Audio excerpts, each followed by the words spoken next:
to agenda item 9, which is presentation from the Development Services staff on the Mesquite 2011 Draft Bikeways Development Plan. Mr. Seacrest.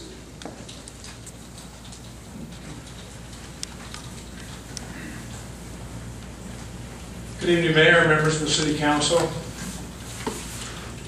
Every year, as part of its unified work program, the ARC Regional Transportation Commission solicits planning studies from the local jurisdictions within the county, ideas for planning studies for them to conduct on our behalf, I guess. And in 2011, the City of Mesquite requested that they do a study of bikeways, a bikeway development plan for the City of Mesquite. And due to the other priorities at the time, and changes in staffing, etc., the plan was never brought to the council for formal adoption. It was completed in June of 2011, and so it's in a draft form.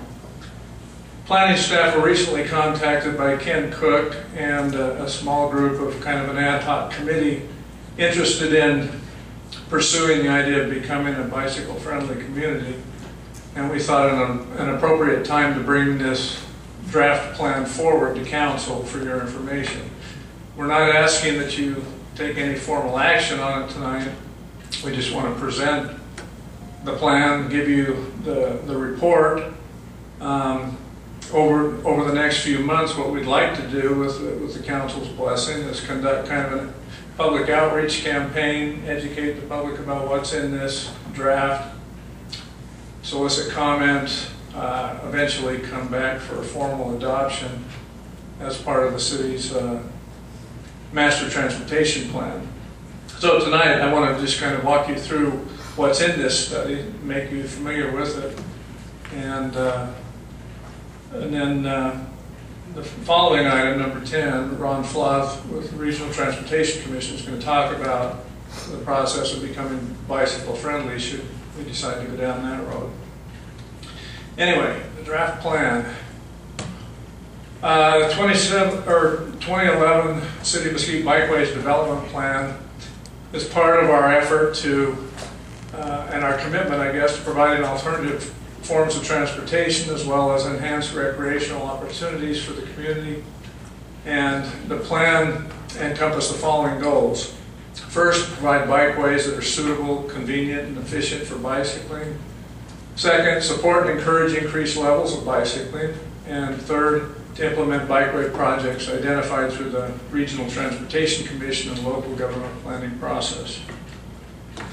One of the first things that the RTC and their consultant, Parsons Brinkerhoff, did was identify the existing bicycle facilities in town and put together a database of, where the bike lanes are, where the bike paths are, the bike routes, where community facilities are in relation to those. Are there gaps in the system that need to be kind of filled in and added to, etc.? And that's kind of what this map here shows. Bicycle paths, they're identified as Class 1 bikeways. A bicycle path basically is an exclusive car-free facility, typically not located within the standard street cross-section or street right-of-way. So they have separate right-of-ways from automobile traffic. They're usually located along transit corridors or flood control channels or in parks, and generally felt to be the safest bikeways. The Roadrunner Trail in the City of Mesquite, which encircles the urban core adjacent to the drainage channels, is kind of a typical example of this kind of a bike path. Bicycle lanes are Class 2 bikeways. Bicycle lane is a portion of the roadway which has been designated by striping and signing and pavement markings for the preferential or exclusive use of bicycles. And this is a street cross-section showing how those bike lanes could function within the right-of-way, between the travel lane and the parking lane for automobiles.